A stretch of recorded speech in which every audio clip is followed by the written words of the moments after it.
everyone, welcome back to my channel. Today we are going to take the kids to the park, and while we do that we are going to talk about Chad Daybell.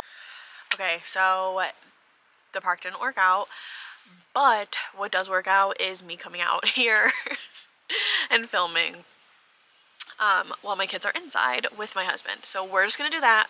Bear with me. We're moving, and I can show you guys that process if you would like to, but we are moving. Things are all over the place. I don't have my desk set up or anything yet. We're getting there. But for now, you guys are just going to get kind of, you know, wherever I can set up kind of talking head videos. Now, we're going to talk about Chad Daybell, Lori Vallow, all of that. What the heck happened in this story? I want to give you the full background of all of them, okay? It's a long process. This case is so crazy. This case is insane. There's a lot of people, there's a lot of details, there's a lot of out there thinking, and that's where it just gets crazy. So let's start. Let's just jump right in. Lori Vallow. She grew up in the LDS church. She was pretty normal for her whole childhood, but very into being religious. Same with Chad. Chad also grew up in the LDS church, and they kind of did it at the same time. And so Lori was always somebody who craved attention, and specifically it seems male attention, and she could get the male attention because she was young, she was pretty, she was blonde, she was skinny. It all worked out for her. Chad is Chad. I don't know. I don't know how to explain Chad. Moving on. Lori was married 4 times, not including Chad. So Chad was her 5th marriage. Her first marriage, she was married to him like right out of high school.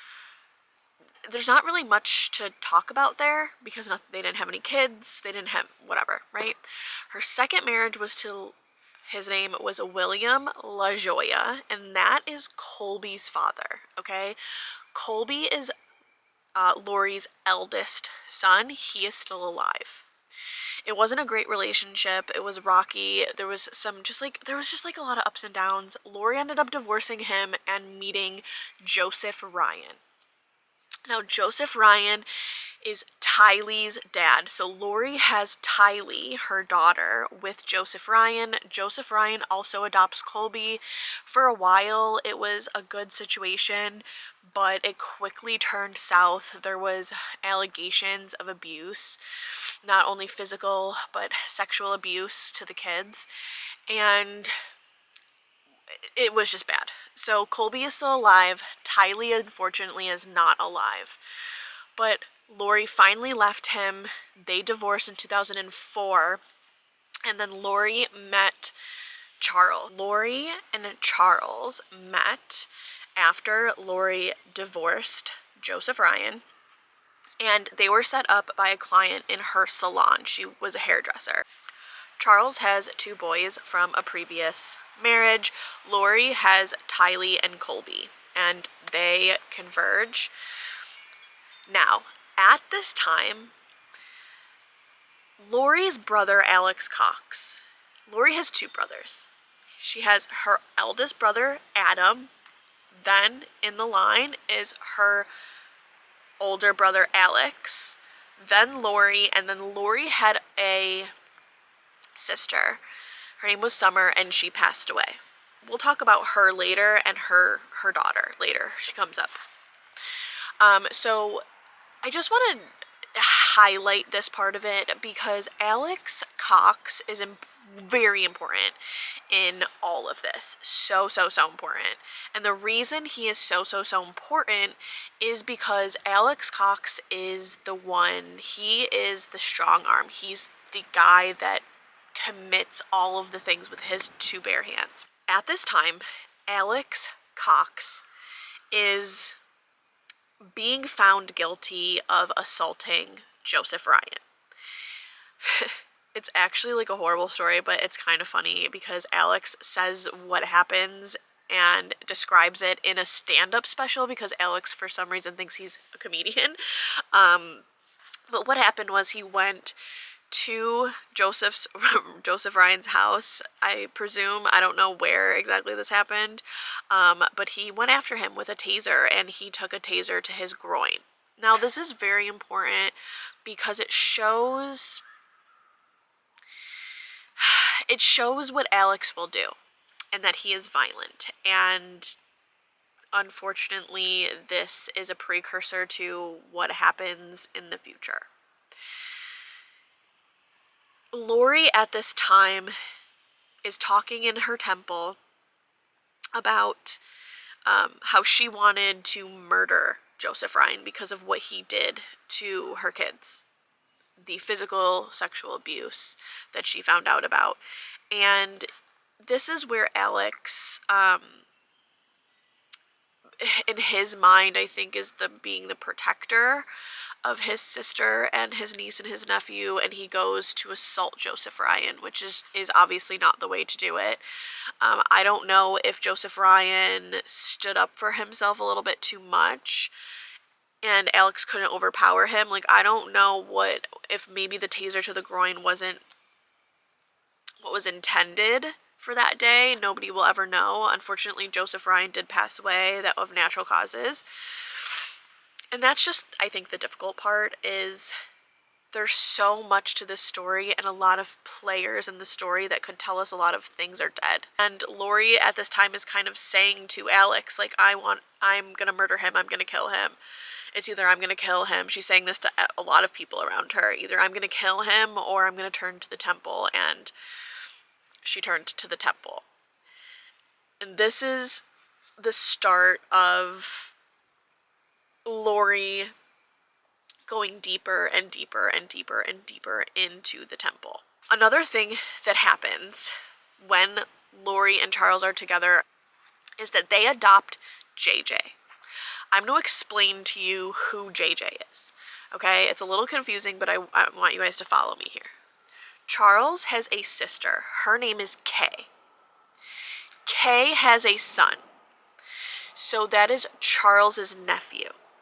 Kay's son has a baby with this girl. They can't take care of him, so technically it's Kay's grandson. But Kay's son can't take care of him, and Kay and her husband Larry are just like older. They can't take on a baby, but Lori and Charles are kind of like still in that like having babies, like younger phase. And so Kay asks if Lori and Charles will adopt JJ and still kind of keep him in the family, right? So they do. They adopt JJ. JJ does have autism, and that happens in 2013. And in 2015 is when they move to Kauai, Hawaii. Lori says that a spirit sister comes to her and tells her that they need to pack up and they need to move to Kauai, Hawaii. So Charles packs up and moves to Kauai, Hawaii with their family. So they pack up everybody, they move to Kauai, and they're there for about 3 years. And while they're there, Lori finds a temple, makes a lot of friends, and she makes a friend named April Raymond. And April is not a huge player in this, but she is kind of a player in this. While they're in Hawaii, April attests to Lori kind of becoming more and more distant from her children, changing a little bit. Lori is just, her beliefs are becoming more radicalized. She's also talking to April about Charles. Now, Charles did, he converted to the LDS church. He was trying for Lori. Charles loved Lori so, so much. And Lori, all she did was complain about him. Oh, he's not my spiritual equal. I need a spiritual equal, etc., etc. It was just like always, nothing he was doing was good enough.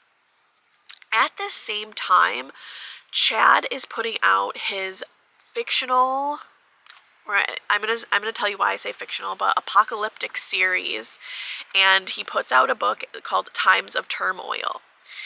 Now, in the LDS Church, there is this belief that when Jesus returns and Christ returns, that it is going to be the quote-unquote end of times, and it's going to be this like apocalyptic version of the world, and only the people that can be saved and should be saved are going to be safe from it, and there's going to be just like one safe haven. And Chad takes this belief and manipulates it in his books for his own well-being. We're going to get into that a little bit more once they return from Hawaii. I just wanted to let you guys know what Lori was reading. She was reading Chad's books, and while she was in Kauai, and that's when she started to become more radicalized. They decide to move back to the States. Colby goes off to college. Everybody is kind of like doing their own thing, right? They move back to the States, and they move back to Texas. This is where Lori meets Melanie Gibb. She meets her in the temple when they come back. Okay, so when you move, or when you're in the LDS Church, there's things called wards, and this is from my understanding. And it depends on where you live. Depends on which temple you go to. So when they moved back, where they lived, Lori went to that temple. Okay, so she goes to that temple, and she meets Melanie Gibb. She brings her niece, Melanie Bordeaux, with her. And that is Melanie Bordeaux. We call her Melanice, right? Because there's Melanie Gibb, who she meets, who is her friend, who ends up introducing her to Chad. And then there's Melanie Bordeaux, who we call Melanice, because she's Lori's niece. She is the daughter of Summer, who passed away, Lori's sister who passed away. She meets Zulema at this church, and the people in this group that she meets are part of this quote-unquote organization. It's like a conference. It's a group of people, and they call themselves Preparing a People. Okay? Now, let's talk about the Preparing a People. The Preparing a People is a group that focuses on this like apocalyptic version of the LDS like happenings, right? Where it's kind of the preparing for the end of times. They believe that the end of times is near. It is coming. It is here. Baby, get ready for it. Okay? So Melanie Gibb, it's a huge community. It's like a lot of people that believe these types of things. Now, this is where the two worlds collide, right? So Lori is friends with Melanie Gibb from church. Melanie Gibb knows Chad Daybell from the Preparing a People. Now, there's a Preparing a People conference, and Melanie Gibb says, hey, Lori, do you want to come with me to this Preparing a People conference? Chad Daybell is speaking at this Preparing a People conference because of his books, his fictional apocalyptic books. Now, let's pause, and we're going to go kind of to Chad, and we're going to wrap this section of them up, and we'll move on to another video. So make sure you like and you subscribe, all of the things, because there's going to be a lot of series of this. There's a lot of information. I can't give it to you all in like just one or two videos. Now, we're going to pause at Lori saying, yes, I'm going to go to the conference. Okay, now we're going to go zzz, and we're going to go back to how things happened with Chad. Now, Chad, when he's graduating, he goes on a mission. Okay, when you're in the LDS Church, you go on a mission, and the mission is to, like, when you're a missionary, you're trying to convert people to be baptized into the LDS Church. And I guess he was really good at it, right? He was charismatic, and he got a lot of people baptized. He was like, I always attribute him to like a Charles Manson type person, right? He is manipulative, he's charismatic, he can talk, he can get people to follow him and understand him. So he's doing that. Now, while he is on this mission, he has a near-death experience. They go cliff jumping or something. He jumps off the cliff. He hits his head. He says that he sees a light and he was like pronounced dead for a few minutes, whatever, blah, blah, blah.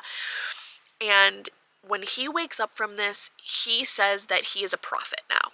Chad Daybell is a prophet. This was bestowed upon him because of his near-death experience, and he's kind of saying, like, I'm talking to Jesus. And he says that he has all of these encounters with Jesus, and he was Jesus's friend in a past life, and all of these, like, crazy happenings. I think the guy hit his head a little too hard, if you ask me, jumping off the goddamn cliff. That's just my 2 cents. Anyways, so after this experience, Chad meets his wife, Tammy, and they get married, okay? He graduates from college and he starts his own publishing firm. He wants to be an author and he wants to self-publish, so he starts a publishing company. He also is publishing other people's books as well. So while he's writing this like apocalyptic series, he's also writing books about his near-death experience and religious books as well. So it's not just this like crazy out there apocalyptic novels that he's writing. He is writing other books too. Chad and his wife have children.